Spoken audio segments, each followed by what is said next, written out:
Well, we're back, and it's been a little bit of an interesting week. So last week I had the video. I forgot to put it out for LVC. I even put the thumbnail up on my Instagram because that's what I'm starting to throw like little things up there and throw music over them, just because then it reminds me to do videos and make sure they're out. But obviously this one didn't. So the remembering tactic didn't work this time. But hey, they took care of business on the road, and that's actually it wasn't LVC. Was it was NAS, but they got things done, and they got things done at King's College over in Pennsylvania, Wilkes-Barre Scranton to be specific, dropping 16 points in 2 games. And there was a Hattie over that weekend, so they're keeping the trend going. Hopefully, it continues tonight because they got Alvernia tonight and tomorrow night, 7 o'clock. It is Dunkin' night tonight. The first 1,500 people get a $5 Dunkin' Donuts gift card, and tomorrow night is Worth night. I don't know what that means. I don't think there's anything coming with that, but it's going to be interesting. I mean, you have an Alvernia team who's doing better than I thought they would this year, at least compared to expected. Now, Utica saw Alvernia twice last season and overall. This is the second year they're playing Arcadia, because I think it's the second year of their program. Oh, no, 2 o'clock is the second. That's Arcadia. Alvernia has 2 nights. So I might have said Arcadia a few times. My bad. I mean Alvernia when I say it, okay? So Alvernia's only lost 2 games total versus UC, and those came last year. And hopefully after tonight they're 0-4. Last year they were on the road in Alvernia, where at times they seemed to struggle. But then once the team got their feet under them, they did take the W's. Hopefully this year they're a little bit better against this team, but Alvernia is also, I'd argue, a little bit better of a team, just from what I saw from the early season. Now, trying to pull this up takes forever because, wait, they have club hockey? They have club and they have NCAA hockey, apparently. Didn't know that. The more you know, right? But while I'm pulling this up, this will be the first time Alvernia ever plays in the odd. And, well, with how Gary's running the roster, we'll see how this goes. Because, I mean, I don't expect him to throw all your starters out and go, here, just go, just win. You know, I kind of expect just the same as the last couple weeks of rotate in and out a couple guys, run Lansey and E-Rob split games. Lansey the first game, E-Rob the second. And then your lineup just kind of fills how you want it. First night you have one. The second night you kind of swap around a couple guys, and your top 6 to 8 stay normal, maybe even 9. And then rotate your bottom 3 and your extra. Time will tell how many swaps Gary does. There's been times where he swapped 2 guys on series like these. There's been times he swapped like 5. So who knows? In the defense, you're probably going to see that one extra defenseman swap out. But Arcadia is 11-8-2 this season, 9-6-1 in the conference, and 7-1-1 on the road. They are 4-7-1 at home though, and are on a 2-game losing streak. And this is very surprising for some people, including me. This season they handed Newman 2 decent losses when they beat them 6-3 and 7-2.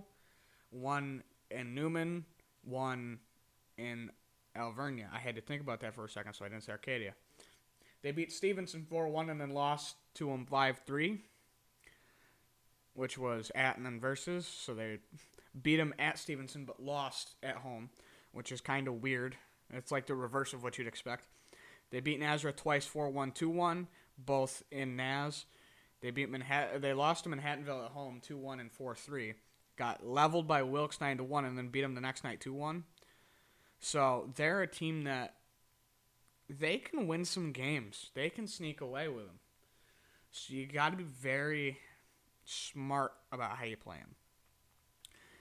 They did split a series with Buffalo State, and they won a regulation and overtime game against Chatham in Chatham. They have lost and tied to Arcadia, who won on a shootout in the second game. and then they split with King's College. The last game they played was Albertus Magnus, who beat them 3-2 in Arcadia. So now, Alvernia. So, of course, right after coming off the heels of saying Arcadia. So, they're a team that it depends on who you get from both sides, is what I'm seeing. So, it's going to depend a lot on what Utica shows up. If they show up kind of off and sluggish the first game, or the first period of the first game, it's going to be a rough first game. Or even the second game, if they set the tone, maybe they'll come out a little heavier. You never know. I'll know when I get to the rink and start looking at the program, kind of how they're looking in size. Because every game I go and I immediately look, are they big? Are they small? Are they average? Are they like averaging 6'1" for most of their roster? Is half the roster below 6 foot? Is like 8 guys above 6'4" or at 6'4"? You know. So I mean, we'll see how the team performs. They are better on the road than they are at home, which is like, that's backwards. I think I said it before. But I think Utica has the edge here because it's a Gary Heenan coach team. That's all I need to know, is it's a Gary Heenan coach team. And with this team being young, I think he might continue to push, like,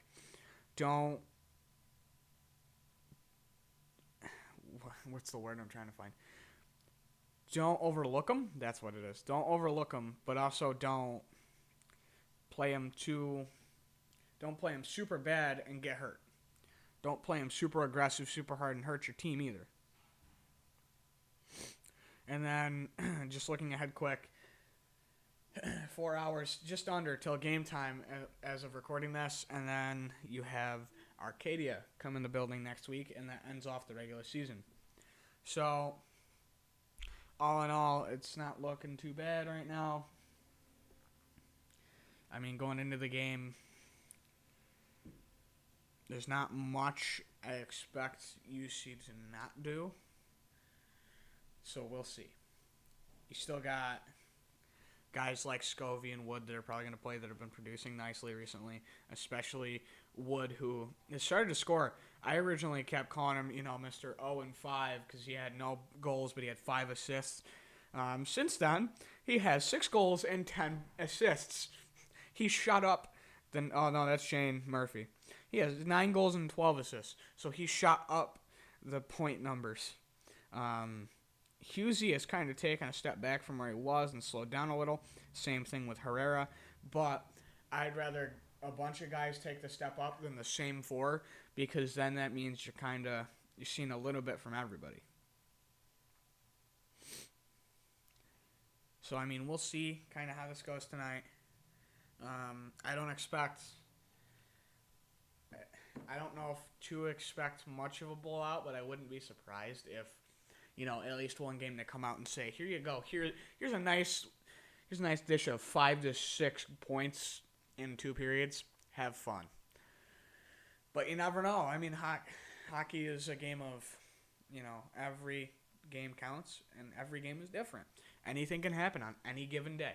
So we'll see. And hopefully the boys come out and they win. And it's not much else to say. Season's wrapping up. Playoffs are around the corner, and everyone's looking at who we got next. So hopefully the boys do good. And we'll see where we are in a couple days. Peace.